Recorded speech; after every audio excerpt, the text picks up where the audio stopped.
Hello friends, I'm the Reverend Terry Peterson, minister of St. John's in Guruk. Today is Wednesday, the 24th of March, and it is the 31st day in the season of Lent. And today, the 31st object in our Faith in 40 objects is pots and pans, like things that you use for cooking. So whether you are someone who uses something like this every day or hardly ever, you probably still have something.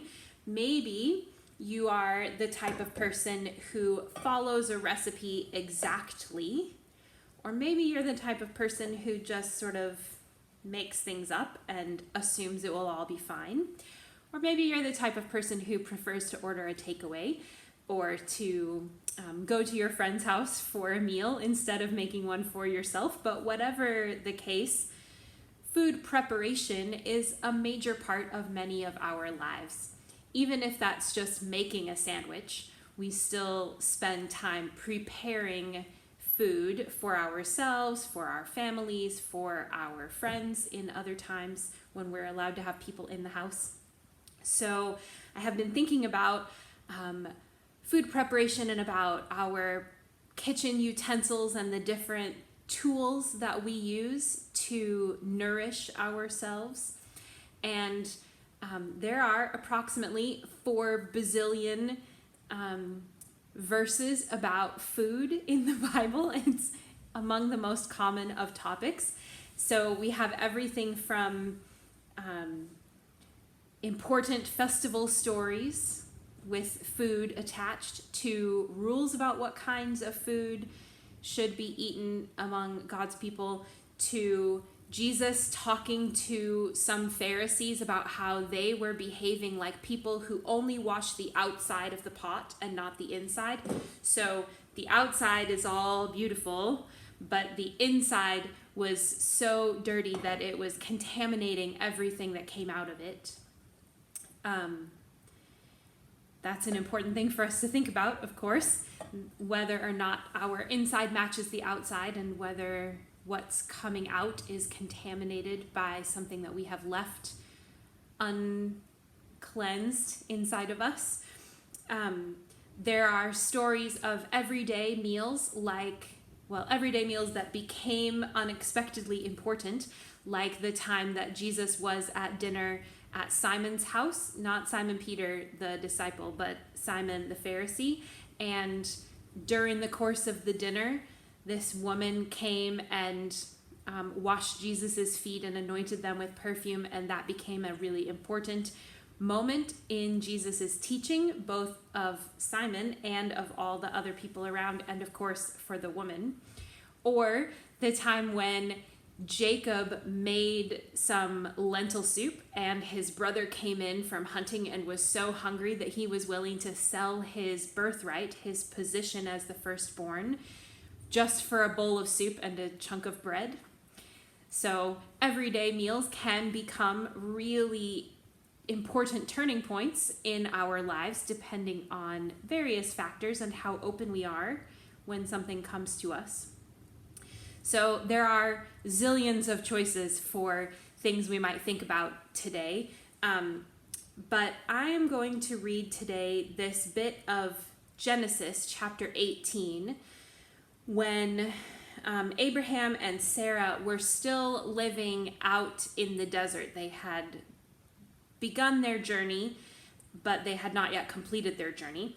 And they had their tents set up near some oak trees, and Abraham looked up and saw that there were some visitors approaching, and so he ran over to them and said, "Come and sit down in the shade, let us wash your feet," all the things that would be expected from desert hospitality.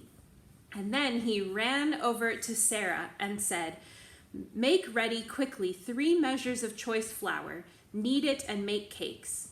Then Abraham ran to the herd and took a calf tender and good and gave it to the servant, who hastened to prepare it. Then he took curds and milk and the calf that he had prepared and set it before them and stood by them under the tree while they ate.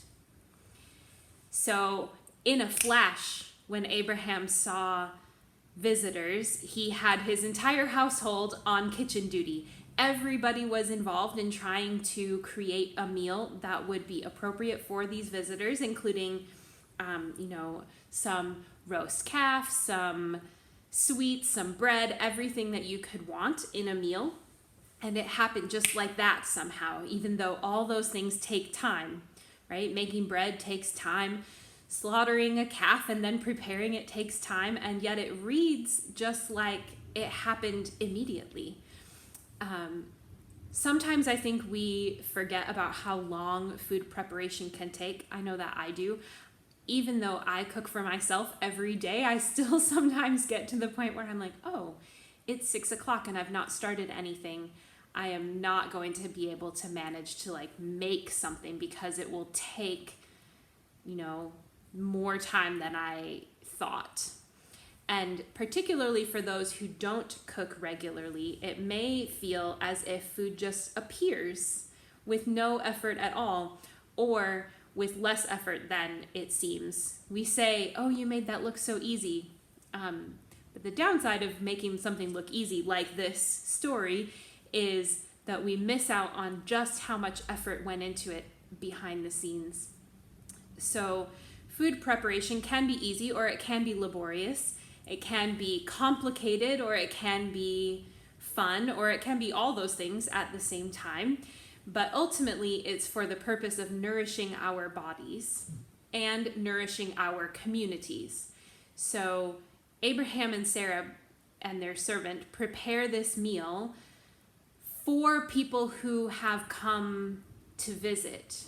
Now, they don't know at the time whether they are people who have sought them out or are just passing by. They have an important conversation after this, and then later on in history, we will look back and say, and some have entertained angels unaware. But in the moment, they were unaware. They just thought it was 3 travelers who needed a meal and a place to rest, and they provided that for them. All of that makes me think about how much effort we put into nourishing ourselves and also others. And sometimes we put way more effort into nourishing others than we do into nourishing ourselves.